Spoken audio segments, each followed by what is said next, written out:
povo de Deus e a fornalha da fundição. Este é o tema da meditação de hoje. E para refletir sobre essa palavra, nós precisamos acessar o primeiro livro de Reis, no capítulo 8, versículo 51, que traz a oração de Salomão na inauguração do templo de Salomão, do templo que Salomão criou para o Senhor, o primeiro templo. Bem, qual é o contexto aqui? Salomão então passou anos investindo tudo que havia de melhor no reino e de outros reinos, como madeira, ouro e todo tipo de recursos que ele tinha para construir um templo como nunca visto antes para a honra e glória do nome do Senhor.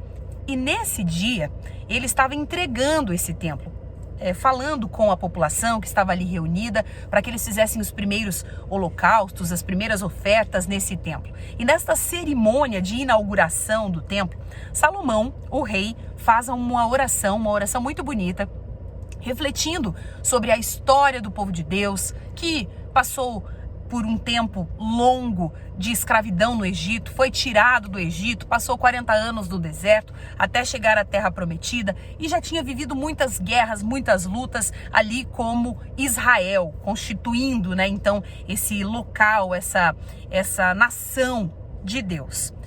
Salomão pede que Deus tenha misericórdia e perdoe o povo. E ele ainda diz assim: pois eles são teu povo, meu Deus, e o Senhor os resgatou do Egito e os tirou da fornalha de fundição. E eu fiquei pensando, por que o rei Salomão usou este termo, fornalha de fundição? E fui pesquisar.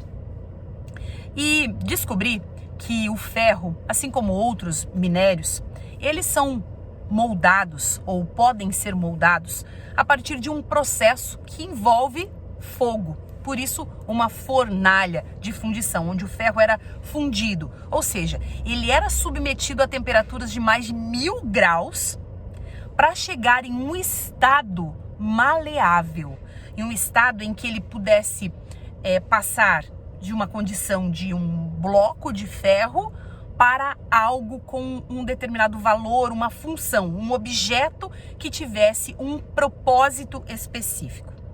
E então eu entendi que na vida do cristão vai haver, em algum momento, uma fornalha de fundição. E parece algo forte, e é de fato, que nós tenhamos que passar por algo tão extremo.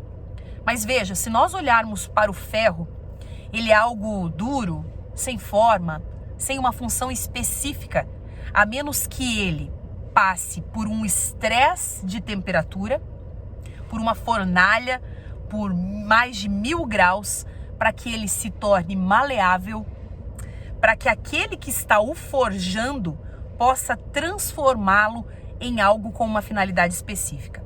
E nós cristãos também somos assim.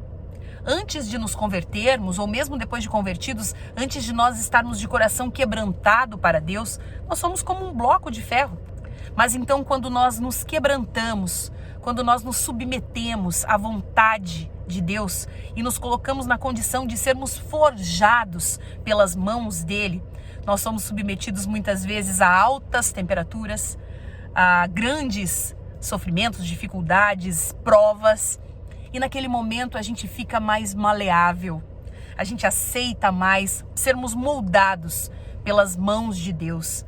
E Deus então, nos vendo nessa condição de maleabilidade, ou seja, numa condição em que nós podemos ser trabalhados, ele olha para nós, ele nos coloca em uma moldura, em uma forma, para que a gente tome a forma para realizar um propósito específico para o qual ele nos criou. Esse processo é um processo de estresse, é um processo difícil.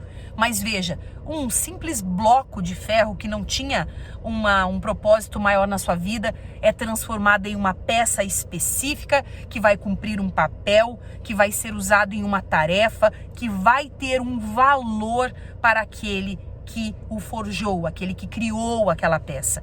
E nós também somos assim nas mãos de Deus. Então, hoje eu queria deixar uma reflexão para que a gente sonde o nosso coração e peça também a Deus, ao Espírito Santo, para que sonde o nosso coração e nos mostre se nós temos áreas na nossa vida ou se num contexto geral em nossa vida nós estamos como um bloco de ferro, ainda não moldado pelas mãos de Deus. Talvez nós já tenhamos nos convertido, aceitado que Jesus é o único, suficiente e necessário Senhor e Salvador da nossa vida, mas a gente talvez ainda não se sente muito usado por Deus e talvez se questione o porquê disso. E a resposta pode estar no fato de que o ferro, sem que ele passe por um processo que o torna maleável, ele não pode ser transformado em algo que tenha um propósito. E assim também somos nós nas mãos de Deus. Se essa mensagem te tocou, curta, compartilhe, deixe seu comentário aqui embaixo e se inscreva neste canal.